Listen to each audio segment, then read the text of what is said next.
Over the past several months, people in Washington have been working carefully to craft a health care reform program. Although progress has been steady, there are still several proposals in flux.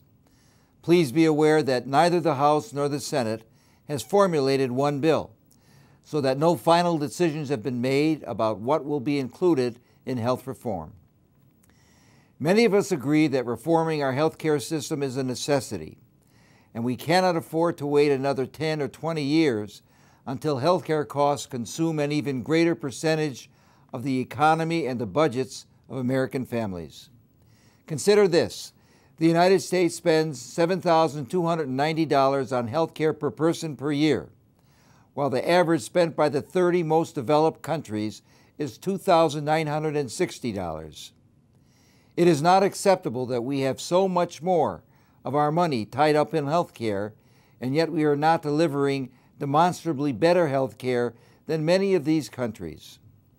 Studies show that the United States ranks below average on major health care indicators, including infant mortality and life expectancy, when compared to the rest of the world. We currently rank 44th in infant mortality and 30th in life expectancy, with the average American living to 78 years of age, and by comparison, Japan spends $2,550 on health care per person each year, just over a third of what the United States spends, and they boast a life expectancy of 83 years. There is no doubt that American health care is breaking the bank and making us less competitive in the world's economy. Money that should be going to wage increases and pension security is instead going to pay for health care coverage. This will not change until we get a handle on our health care costs. Controlling costs is a goal we can all support in principle, especially when other countries have demonstrated that quality health care can be delivered at a much lower cost. We can start controlling costs by paying for value of care and not volume, and eliminating duplicative testing and overtreatment. If we can do just that, then our health care system and America's patients will be in better shape.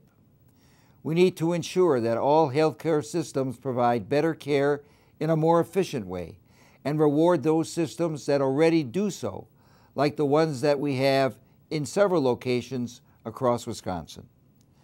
America's health systems should expand the use of health information technology, which has been shown to save lives by reducing medical errors and save money by promoting efficiency in testing and communication.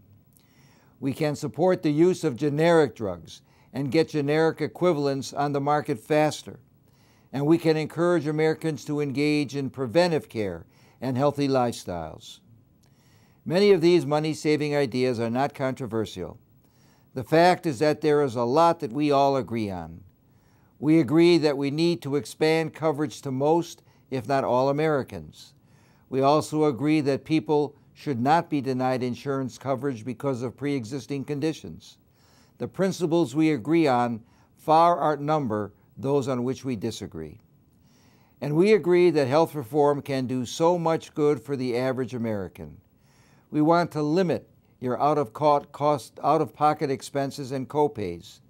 We want to make sure your coverage is not dropped just when you get sick and need it. We want to eliminate caps on coverage, offer free preventive care, and protect small businesses from the crushing costs of health care. Despite all these positive changes that will benefit all Americans, the debate surrounding health care threatens to get out of control. False reports about what will be included in health care reform have taken on a life of their own. We need to strip away the rhetoric and dispel some of those rumors, many of which are meant to scare Americans. The most important thing for seniors to know is that all health care reform will not diminish Medicare, the health care program those 65 and older have come to value. As we all know, Medicare provides older Americans with quality health care at a cost that is affordable. Seniors are happy with Medicare. In fact, Medicare, a government-run program, boasts a satisfaction rate even higher than private insurance.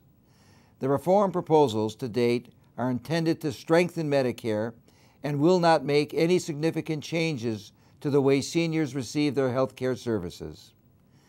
And as for the rumors out there about how health care will drastically change for the worse, rest assured that almost all of them are completely false.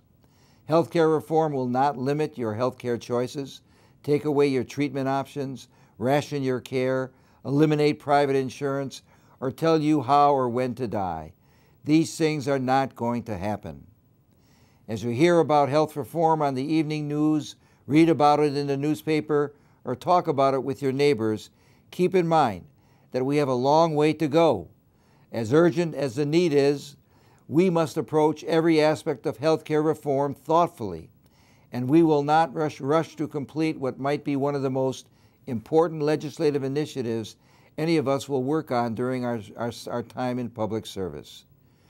In the meantime, we hear you. We hear your needs. We hear your concerns.